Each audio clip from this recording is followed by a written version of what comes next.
Good evening, everyone. Now on stage, Excusably and Martin Grosshauser, simulating the photovoltaic potential of roofs and facades with WebGL and OpenData in real time. So what they told me was, if you are thinking about installing a PV machine, I don't know the term in English, then you should stay here. If you love OpenGeo data, you should stay here. And if you like fancy 3D simulations with WebGL, then you should definitely stay here. Big applause for those two.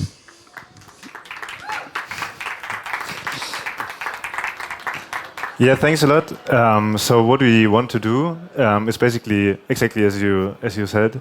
We want to make a easy and approachable visualization of the solar potential of basically every building in Germany, so that you can basically go on a website, type in your address, and basically find out how much electricity you could actually produce.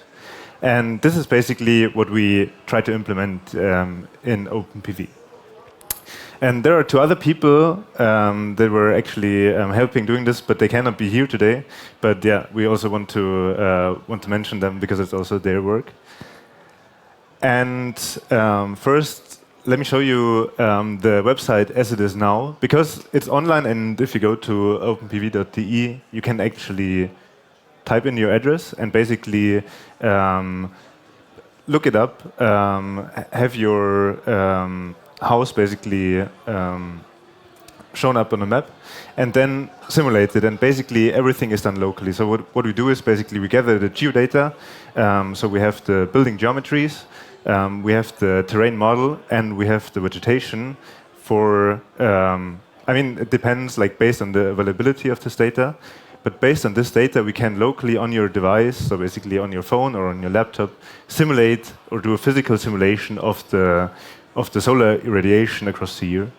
And then you can basically go and click and then have a expected yield for your PV system across the year. So basically that's the idea.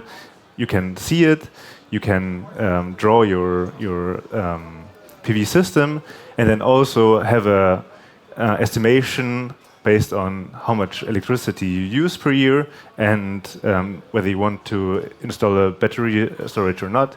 You can basically have a rough estimation of your saving potential that you could get by installing this PV system. And yeah, so basically this is like the prototype as it is now, basically as a very easy. So we're not intending to have a very detailed simulation that is basically like where you do all the planning, but rather like a simple first step into visualizing what you could do, and then get people who might not know if their home is suitable, or also just their flat, their balcony is suitable, to have a first step, a first motivation to actually think about if it's worth it or not. And oops, that was not intended. Yeah, so for us, the important thing was that everything is done locally and everything is done using the publicly available data. So the first prototype basically was that basically I wanted to figure out whether it would work on my home at home, basically. And so it was basically a weekend project, as most things. And then basically the first implementation was very rough, but now we want to basically draw the steps that we got, how it got from this very first rough prototype that takes forever to simulate one building to the website as it is now. And yeah, so basically the idea was, okay, if the code is not so much work, then it should be easy to make a web application. But as we all know, it's not so easy in the end. But yeah, now Flo will tell you a bit about like what was the process towards it. Yeah. So to have something like this, the first thing we need is this data. So you've already seen there's data from houses in there and from other things. So in the beginning we need data. What data do we need? Well, obviously, we need all those 3D buildings. Like from whole Germany in 3D, we need the building data. Then vegetation, like trees, are also very often responsible for shading. So we need data about trees in Germany. Then mountains, I mean, in Hamburg, probably not so important, but there are other regions in Germany where mountains are also responsible for shading, and we need to take data of mountains and hills also to calculate this potential. And of course, we need sun irradiance and climate data of the position. So let's start with this 3D building data. And what we have is a data set of Germany of all buildings in 3D. And we have this we call it so-called CityGML file format. So Wikipedia defines CityGML as an open standardized data model, an exchange format to store digital 3D models of cities and landscapes. As CityGML already implies, this is an XML file format, which means it's like huge text files. And yeah, so what you have in there is coordinates, and so you have coordinates of those polygons. So in the end, like a roof is a polygon, and you have like the points and the edges. You have all those points in the data set, and you have additional information, like this polygon is a wall or a roof. And you have this available from the 16 federal agencies of surveying. So these are the Landesvermessungsämter, it's called in German. Yeah, and whole Germany is roughly 1 terabyte. So. And then the data quality in there varies. Like I've already said this, it's from 16 different sources, and all of them interpreted this a little bit differently, like what do they have to publish in this data.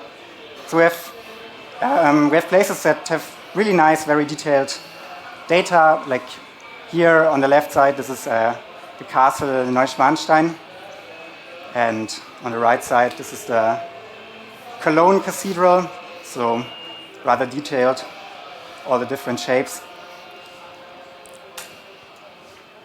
But then, of course, there are also buildings with rather abstract geometries, let's say it like this. So on the left side here is our parliament, the German parliament, famous for being most of the time as a height of 0 meters.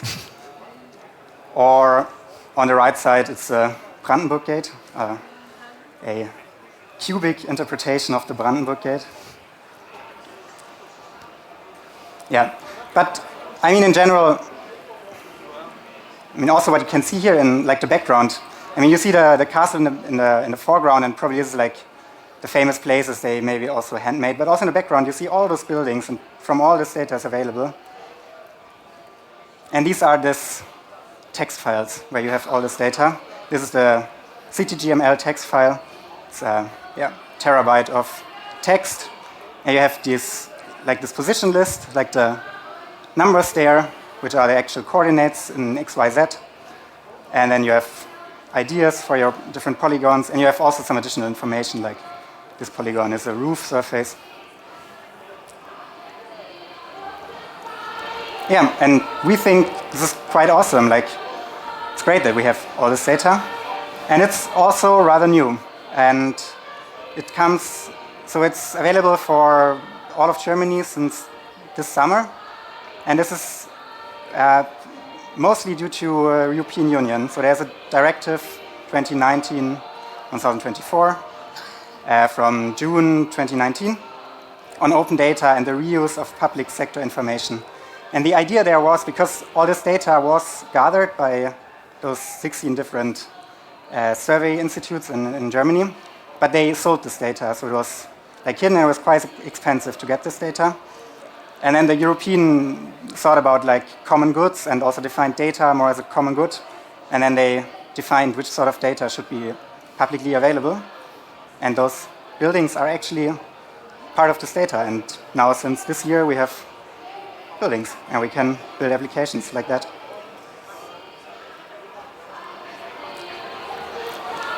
Then the second part is vegetation. So this was also visible in the GIF before.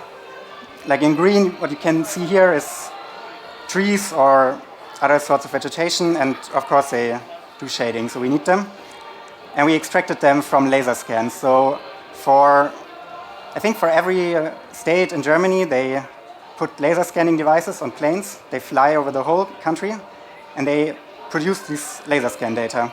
And it's a huge data set, and it has like up to 1 gigabyte per square kilometer. So you can roughly do the math later, how much of terabytes you have when you get whole Germany in laser scan data. We only did this until now for Bavaria because it's rather complicated and it needs lots of storage and stuff and computation time. But for Bavaria, it really worked quite well. And this is actually the raw data of the laser scan. So this is one of those tiles that you can get. And we have plotted like the set dimension with the color. So you just see like the height of the stuff in color. And it's lots of information in there. And there are other data sets as well that are interesting. So aerial imagery is available for most of states in Germany. So on the left side for you, it's traditional RGB color code, so normal photos. And on the other side, it's infrared images. And especially for vegetation, infrared is very interesting because the reflection of plants in the red spectrum is very distinguishable from the rest of the image. Yeah. Then there are also digital surface models. In the end, this is like just the upper bound of the laser measurements, and it gives like always the highest point of the surface, including buildings, including trees. And they have this in different resolutions: 20 centimeter per pixel, 40 centimeter per pixel. It depends. And like this last part already shows like the most problems we had here, because there are 16 states in Germany and there are 16 different open data portals. And this was like the largest problem we had when building this, because like getting the data from all the data portals is very different for all the portals, and then especially the sort of data they define of what they give to you is also very different. And the number of potential problems is really large. Just for example, something that can happen that your open data portal is on Christmas holiday. Yeah, so I don't know, probably no data on Christmas. But then something rather nice after like trying to get this vegetation data and struggling, and then in the end we only got it for Bavaria. We thought, okay, we have to do the same now for mountain data, for terrain data. Scrape all the different states. Yeah, but luckily we didn't have to do this. So there's this one person, Sonny, who gives out the data for free in an open license, like it's a CC BY license. So at this point, thanks Sonny for doing this. So we didn't have the problem there. So this person does it for, I think, whole of Europe. Gives out terrain data. You can also visit this website, get terrain from other countries you're interested in. And the last part we need is like solar radiation data. There's this NSRDB, it's called. It's a database of solar radiation. It has time series, so at, I don't know, a good resolution, several kilometers, you get every hour in a year the direct normal and direct horizontal irradiance, and this is essentially the numbers we need to make this simulation. And it's the data we use here. Yeah, and after we collected all the data, I hand over back to Martin. Yeah, so now the question is, from this data, how do we actually get it to make sense? How do we actually do the physical simulation? And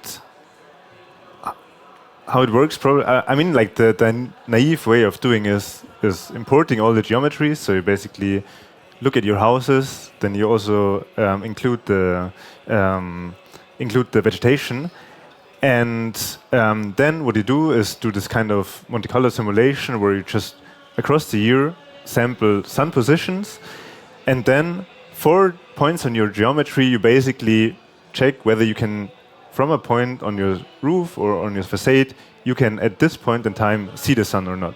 So, like, do you have actual direct irradiation by the sun or not? And do you have a direct or an indirect irradiation by do you see the sun? Do you see the sky? Because the sky, like in Central Europe, contributes a lot. So there is not only direct irradiation, but also just by seeing like a part of the sky which is bright, gives you additional radiation. So it can actually make sense to install a PV system on a north slope of a roof, because even if you never get direct irradiation, because the sun is never there, basically, you still get enough indirect irradiation so that it actually makes sense to put it there. So now the problem is, if you do this for like the naive approach, where you just load all the geometries and then just trace everything, all the triangles against each other triangle, basically, then it just explodes, because you have, like, for say 300 sum positions, you have 10,000 triangles times 10,000 triangles. So you have already 10 to the 9 intersections that you have to compute. So you need a way of speeding it up, because you don't want to actually run it on your CPU. So we tried different approaches, which did not work as well as expected. So I mean, like, especially the ONNX and the WebAssembly, they never got actually the speed. But what worked well was WebGL. So basically, in the end, what we did was we implemented the Müller-Tambore algorithm in a parallel fashion with WebGL, and so you just trace everything on the GPU. So it's not beautiful, because it's still kind of brute force, because you don't do a lot of like nice computation of what can shade something or not, but we just do everything, but we just push it to the GPU, and it's fast, so it's good enough, basically. And yeah, so this is published as a package, so you can basically just download it or include it into your software, and it basically takes in the geometries, takes in the sum positions, and then basically simulates the whole thing and gives you the yield on the surface. And so now, what did we actually learn from it, or what were the things that we still want to do in the future? So the thing is, like, it was both harder and easier than we expected. So the thing is that with the, like, basically from the beginning, from the whole data processing, then the actual simulation, then the whole things around it, so the user interface, the address lookup and everything, there's in the end a lot of moving parts. So just like, even if it's just a small project with only 4 people involved, it somehow creates a lot of like friction when you have to adjust something. Then like you have a ton of downstream things that you also have to adapt. So like it's kind of already a big software project, more or less, or it feels like a big one at least. But what has worked oftentimes was just implementing things like in the most stupid way that you could imagine, and not try to think of something smart, but just do the most plain thing that you can think of, and that's the thing that we stuck with, because it's the one that works most reliably. And also because, I mean, for us it's not really about the software in the end, but about like creating the impact of getting people to actually like do something, right? Because what we want to do in the end is like have the people actually get out there to their balcony or to their roof and install a PV system. But so basically, we really have to narrow it down to our user group. So this is like really the most important thing, that for those people that we want to reach, it makes sense. Like it doesn't have to be too complicated and not too simple. Yeah, so that was a bit the trade-off. So basically, it's really like the goal is really a low entry barrier website, with the aim of just kind of get the foot into the door, basically. And the 3 main pillars that we were like struggling with, but like people are really like the correctness. It's really important. Like even if the physical simulation is kind of seems a bit overkill for just a simple visualization, like people are very aware of like there's this bush in front of their house and there's this like gable roof that kind of shades it. So like we were surprised by how much people actually cared about like that the simulation makes sense for them. So no shortcuts there. And then the user experience was also a big thing, because it's still like the 3D interface, especially since most people are accessing it via the phone. It's really something that like you have to try a lot and still not all the way there. That you have a 3D interactive thing rendering on the phone, but at the same time that you interact with via your finger. And also the last thing is really that it's actionable in the sense that you present some information, but the information should also not just be that you have like information, but also that it makes sense to you in a way that like you have the information and now you actually have a way forward. And in the end, what's really also the thing about solar energy is that people are really good at calculating the amortization time and basically how long you have to have it on your roof so that you actually earn something. So even if there's like this idea of doing it for the CO2 reduction, in the end nobody's doing it for that. Like people are doing it because it saves them money. So so we are trying to implement this a bit better. And so basically our call to action also for you is basically if you came here with the idea, okay, does it make sense or not, then please use the website, please look at it. And one thing that we want to get out is basically that even if you don't own a house or anything, just having a balcony or a place to install it, it basically in most of the cases it makes sense. So it's really like basically what always comes out is that if there's not really a tree in front of your house or you have a north facade, it always makes sense. So like the things are so cheap, like the balcony PV systems, you can get for a few €100. It saves you like more than €100 per year, basically. So it's not like you don't really need to calculate a lot. Like in the end, you don't need a lot of difficult calculations because in the end, it's a no-brainer to do it, basically. Especially since the installation, you don't need to pay an electrician or anything for it, but rather you can just plug it in, like the small PV systems. So, and this is really like what we want to kind of like point people towards to. That they're like basically compared to 5 years ago, it's a completely different ecosystem. So basically nowadays it's just like the default should be that like if you have a balcony or anything that is like could be a place where you can install it, probably it works. Like probably you can just do it.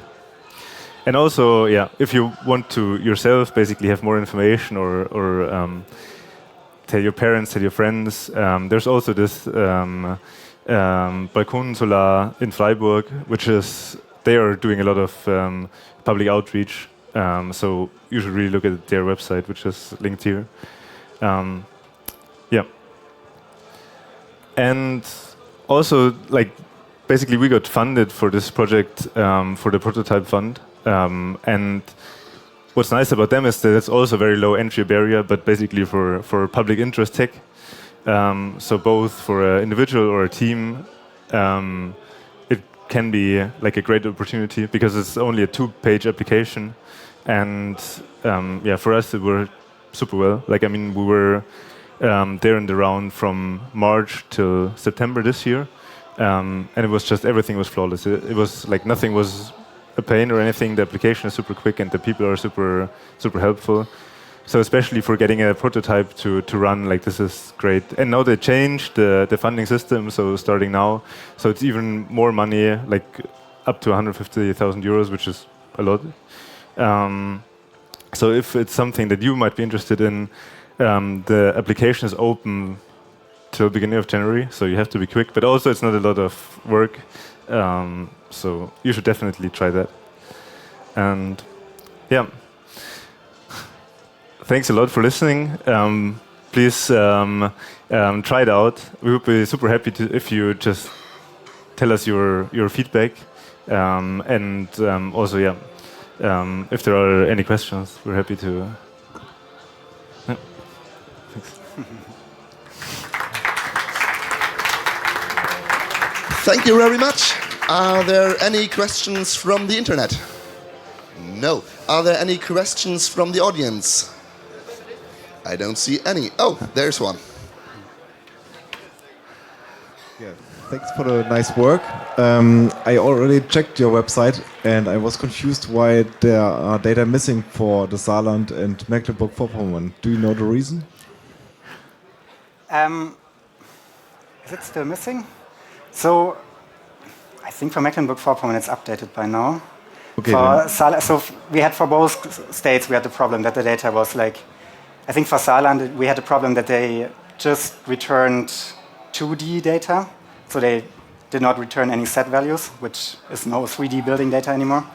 But I think they fixed it. So for Saarland, we're in the process of getting this in as well. I think for Mecklenburg-Vorpommern, we have integrated it. But it was a problem for a long time. It was for quite a long time a problem. So the thing is, like, they have, like, a few of the states have a portal, but it's not really bulk downloadable. So they only have this click interface, and then they zip the, So in the end, like, if there's a nice bulk download where you just can basically get all of it, then it works. Okay, nice, thanks. So, are there any more questions? There is one, yeah. Thanks for the session. You said something about getting the distance of the tree and the house, or the house, right? Yes. You get this data from the website you mentioned, from this data sets? Yes. So basically, we basically have a 3D. Like, we have basically the 3D geometry of all the buildings. So we have triangles for that, and then we also have the vegetation as a height map, basically. So we can also just load this as a mesh, and then we just do ray tracing. Basically, like, we start from a point on the roof. So basically, we just, like, put points that we want to trace on the roof or on the facades, and then, like, basically imagine being on this point and then looking towards the sun. We check whether we intersect something, like if there's something on the way, like if there's a tree on the way, and if it's blocked, then we say, okay, like, for this time point it's blocked, we don't see the sun. And we do this for all points, for all sun positions. Okay, so we basically just have to give the information of vegetation and the building. So for the package. Okay. For this package, yes, exactly, yes. Okay, thank you. So, one last question. Hey, thanks again. So you have the laser scan data and the height data. Did you think about creating models of the buildings yourself, since they could be more accurate than the CityGL model? Yes. I mean, you hear me? For now, the city GML is the easier solution. Yeah. And, we want to basically, because this approach is not super nice, like, from a theoretical perspective, because you just do brute force tracing it. But if you do, like, you could also do ray marching instead of ray tracing everything against everything, and then you can do this. Like, basically, you project everything into a 2D height map, and then you basically go along the line and then just go on your 2D grid, and that's much faster. Like, we tried it, it works much better, but it's not implemented yet, so we have to adapt everything. But yes, it makes sense to do this unified thing where you just put everything into a height map and ray march this. It's the best performing thing, yes. So, give them a huge applause.